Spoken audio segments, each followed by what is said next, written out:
റാസി റളിയല്ലാഹു അൻഹുവിനെ പോലെയുള്ള വലിയ പണ്ഡിതന്മാർ നടത്തിയ ഒരു ചർച്ച ഇവിടെ സംഗതമാണെന്ന് എനിക്ക് തോന്നുന്നു. ഫീഹി റിജാലുൻ, അവിടെ കുറെ പുരുഷരുണ്ട്.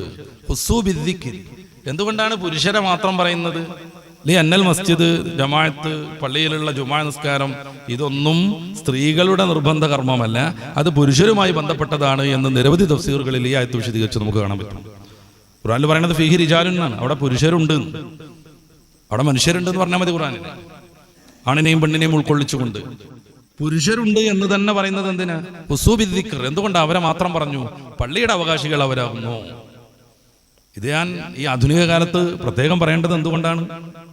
ചിലപ്പോൾ നിങ്ങളൊക്കെ കാണുന്നുണ്ടാവും, ഏതോ വിദേശ രാഷ്ട്രങ്ങളിലേക്ക് ഒറ്റക്ക് പോയി ഞങ്ങൾ 4-5 ദിവസത്തെ ഗംഭീരമായ ടൂറൊക്കെ കഴിഞ്ഞു വന്നു എന്നൊക്കെ പറഞ്ഞ് സോഷ്യൽ മീഡിയയിൽ ഇങ്ങനെ തിളങ്ങി നിൽക്കുന്ന കുറെ വനിതകളെ കുറിച്ച്, അവരുടെ ഇഷ്ടം. പക്ഷേ പള്ളിയിലേക്ക് ജമാഅത്തിന് പോലും ജുമഅക്ക് പോലും പുറത്തിറങ്ങാതെ വീടിനകത്ത് വിശുദ്ധകളായിരിക്കാനാണ് മതം അടിസ്ഥാനപരമായി അവരോട് പറയുന്നത്.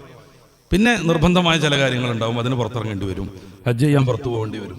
ഹജ്ജ് ചെയ്യാനൊക്കെ പോകാന്നൊക്കെ പറഞ്ഞാൽ നിർബന്ധമായ ഹജ്ജ് ചെയ്യാനാണ് ഒരു സംഘം സ്ത്രീകൾ ഒന്നിച്ചു പോകൽ പറ്റുന്നത്. രണ്ടാമത്തെ ഹജ്ജ് അല്ലെങ്കിൽ രണ്ടാമത്തെ ഉംറ, നിർബന്ധമല്ലാത്ത അത്തരം കർമ്മങ്ങൾ, അതൊരു സംഘം സ്ത്രീകളോടൊപ്പം പോകാന്ന് പറഞ്ഞാൽ അതുപോലും മതം അനുവദിക്കാത്തതാണ്. നേരെ വെച്ച് മഹറമായ ആള് കൂടെ വേണം അത്തരം കർമ്മങ്ങളിൽ. ഒന്നുകിൽ ഭർത്താവ് വേണം, മകൻ വേണം, പിതാവ് വേണം. മഹറം ഉണ്ടെങ്കിലാണ് നിർബന്ധമല്ലാത്ത ഹജ്ജ് ഉംറ കർമ്മങ്ങൾ സ്ത്രീകൾക്ക് പറ്റുള്ളൂ. ഇടക്കിടക്കിടക്ക് ഉംറക്ക് പോകുക, അതൊരു ആഘോഷമാക്കുക, അതൊരു ടൂർ പരിപാടിയാക്കുക. പോകുന്നിടത്തുനിന്നൊക്കെ റീൽസ് നിർമ്മിക്കുക. കഅബയെ ആദ്യമായിട്ട് കാണുമ്പോൾ പ്രാർത്ഥനയ്ക്ക് പകരം ഞങ്ങൾ ആദ്യമായിട്ട് കഅബ കാണുന്നു എന്നും പറഞ്ഞിട്ട് റീൽ ഉണ്ടാക്കുക. ഇതാണ് ഞങ്ങളുടെ വിമാനം എന്ന് പറയാം, ഇതാണ് ഞങ്ങളുടെ വിമാനത്തിന്റെ ഡോറ് എന്ന് പറയാം, ഇതേ ഇരിക്കണം ഞങ്ങളുടെ അമീർ ഉസ്താദ് ഫുൾ ആക്റ്റീവാന്ന് പറഞ്ഞിട്ട് ആളെ ചിത്രീകരിക്കുക. ഇതിനൊക്കെ വേണ്ടി ഉംറക്ക് പോവുക. നമ്മളെന്താ ചെയ്യേണ്ടത്? പരിശുദ്ധ ദീൻ ഉദ്ദേശിച്ച, ആഖിറം ഉദ്ദേശിച്ചാണെങ്കിൽ മതം പറഞ്ഞത് സ്വീകരിക്കുക എന്നതാണ് ആണിനും പെണ്ണിനും ബാധ്യത. ആണിന് കുറെ വിലക്കുകളുണ്ട്. സ്വർണം കെട്ടി നടക്കാൻ പറ്റും.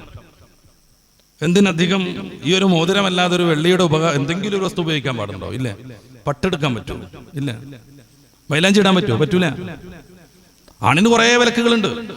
അപ്രകാരം സ്ത്രീകൾക്കും അവരുടെ സുരക്ഷയ്ക്കും അവരുടെ ദീനീപരമായ ഉദ്ഗ്രഥനത്തിനും വേണ്ടി ചില വിലക്കുകൾ മതം പറയുന്നുണ്ട്. പരിശുദ്ധ ഖുർആൻ സൂറത്തുൽ അഹ്സാബ് 33-ാം അധ്യായത്തിന്റെ 33-ാമത്തെ വാക്യം, വഖർന ഫീ ബുയൂത്തികുന്ന വലാ തബറജ്ന തബറുജൽ ജാഹിലിയ്യത്തുൽ ഊല. വീടിനകത്ത് അത്യാവശ്യ കാര്യങ്ങൾക്കല്ലാതെ പുറത്തിറങ്ങാതെ വീടിനകത്ത് സുരക്ഷിതമായിരിക്കലാണ് സ്ത്രീ ചെയ്യേണ്ടത്. ഇതാണ് മതം. ആയിഷ റളിയല്ലാഹു അൻഹ എവിടെ താമസിച്ചത്? മക്കത്തും മദീനത്തും അല്ലെ? എത്ര ഹജ്ജും ഉംറയും ചെയ്തിട്ടുണ്ട്? കണക്കൊന്നെടുക്കണം. എത്ര ഹജ്ജും ഉംറയും ചെയ്തിട്ടുണ്ട്? ഇടക്കിടക്കിടക്ക് പോണെന്നും പറഞ്ഞിട്ട് ഇറങ്ങിപ്പോവുക. മസ്അല പ്രകാരം അത് സാധു ആവണമെങ്കിൽ ഞാൻ നേരത്തെ പറഞ്ഞ മഹറമായ ആരെങ്കിലും കൂടെ വേണം. വാജിബായ ഹജ്ജിനും ഉംറക്കും ആണെങ്കിൽ ഒരു സംഘം, ഒരു ധൈര്യം വരും വിധത്തിലുള്ള ഒരു സംഘം സ്ത്രീകളോടൊപ്പം പോകാൻ പറ്റും. ഇത് സാന്ദർഭികമായിട്ട് ഞാൻ സൂചിപ്പിക്കുകയാണ്. നമ്മുടെ ആത്മാവും വിശുദ്ധമാവണം, ഉദ്ദേശങ്ങളും ലക്ഷ്യങ്ങളും വിശുദ്ധമാവണം. എന്തായാലും സൂറത്ത് തൗബയുടെ 108-ാമത്തെ ആയത്തിൽ പള്ളിയെക്കുറിച്ച് പറയുന്നിടത്ത് പുരുഷന്മാരെ പ്രത്യേകമാക്കി പറയുന്നു. അത് അങ്ങനെ അങ്ങോട്ട് മറിച്ചിട്ട് പോയിരിക്കുകയല്ല നമ്മുടെ പൂർവിക പണ്ഡിതന്മാർ. എന്തുകൊണ്ട് പുരുഷരെ പറഞ്ഞു? അവരാണ് പള്ളിയുടെ അവകാശികൾ എന്ന് കൃത്യമായി അവർ പഠിപ്പിക്കുന്നുണ്ട്. അപ്പൊ സ്ത്രീകൾക്ക് ഈ പുണ്യൊന്നും വേണ്ടേ?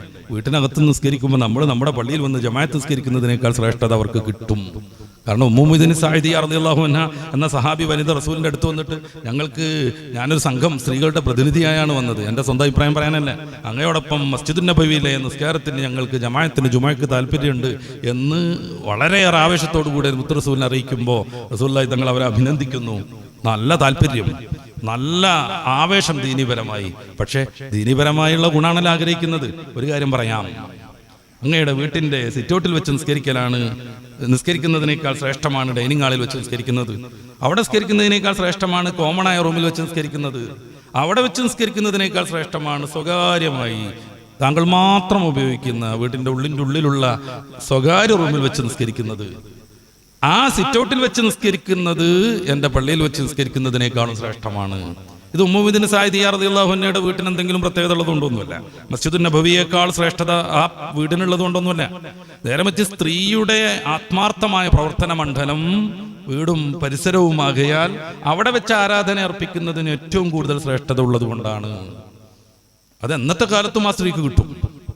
അതുകൊണ്ടാണ് ഇമാം ഷാഫിഈ റളിയല്ലാഹു അൻഹു മുതൽ അല്ലാഹുവിന്റെ റസൂൽ അവരുടെ ബന്ധപ്പെട്ട ഭാര്യമാർ, പെൺകുട്ടികൾ, അവരുടെ സേവികമാർ ആരും പള്ളിയിൽ പോയിട്ടില്ലെന്ന് അവിടുന്ന് ഇഖ്തിലാഫുൽ ഹദീസിൽ പറയുന്നത്. പിൽക്കാലത്തുള്ള എല്ലാ പണ്ഡിതന്മാരും, ആധുനിക കാലത്ത് സൗദിയിലൊക്കെ ജീവിച്ച അൽബാനിയെ പോലുള്ളവർ, ഇബ്നു ബാസിനെ പോലുള്ളവർ, ഷെയ്ഖ് ഉസൈമീനെ പോലുള്ളവർ, ആധുനിക കാലത്ത് ജീവിക്കുന്ന ഇന്നത്തെ നമ്മുടെ കേരളത്തിലുള്ള എല്ലാ വിദ്വത്ത് പ്രസ്ഥാനക്കാരും വലിയ പണ്ഡിതന്മാരായി ആദരിക്കുന്നവർ, അവരുടെ പാണ്ഡിത്യത്തെ വിലയിരുത്തലല്ല എൻ്റെ ഈ ഒരു സംസാരത്തിന്റെ ഉദ്ദേശം. അവരൊക്കെയും പറയുന്നത് മസ്ജിദുൽ ഹറമും മസ്ജിദുൻ നബവിയിൽ പോലും നിസ്കരിക്കാതെ റൂമിന്റെ അകത്ത്, വീട്ടിന്റെ അകത്ത് നിസ്കരിക്കലാണ് പെണ്ണുങ്ങൾ ചെയ്യേണ്ടത് എന്നാണ്.